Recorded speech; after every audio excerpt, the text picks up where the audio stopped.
23/2/2024 నాడు సికింద్రాబాద్ కంటోన్మెంట్ శాసనసభ్యురాలు కుమారి లాస్యనందిత సాయన్న గారి ఆకస్మిక మరణం పట్ల ఈ సభ తీవ్ర సంతాపాన్ని వ్యక్తం చేసింది. ఇలాంటి బాధాకరమైన తీర్మానం నేను ప్రవేశపెట్టాల్సి వచ్చినందుకు నేను చింతిస్తున్నాను.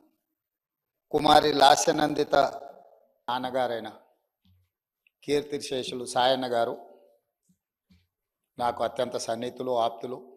5 సార్లు శాసనసభ్యుడిగా సాయన్న గారు చేసిన ఎనలేని సేవలను దృష్టిలో పెట్టుకొని వారి వారసురాలుగా లాస్యనందితను కంటోన్మెంట్ ప్రజలు వారిని ఎన్నుకోవడం జరిగింది.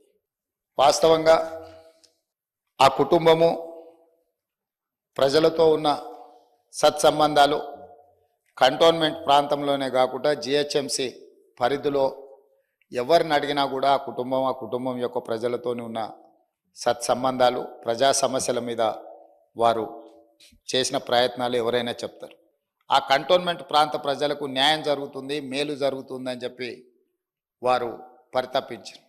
కానీ దురదృష్టవశాత్తు ఎలివేటెడ్ కారిడార్ల అనుమతి, అదేవిధంగా కంటోన్మెంట్ ప్రాంతాన్ని జిహెచ్ఎంసిలో కలపడానికి అనుమతి వచ్చే సమయానికి వారు లేరు.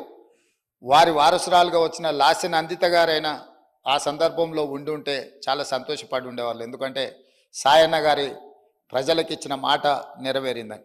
కానీ దురదృష్టవశాత్తు లాస్యనందిత గారు కూడా ఈ కంటోన్మెంటు అత్యంత కీలకమైన సమస్యల పరిష్కార సమయంలో వారు మన మధ్యత లేకపోవడం బాధాకరమైన విషయం.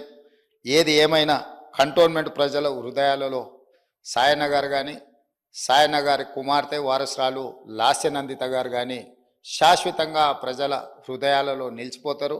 తప్పకుండా వారు ఏదైతే ఆలోచనతోని, ఏదైతే ప్రాంత ప్రజలకు సేవ చేయాలన్న ఆలోచన ఉన్నదో, మిగిలిపోయిన పనులు ఉన్నాయో అవన్నీ ప్రభుత్వం తప్పకుండా పూర్తి చేస్తుంది.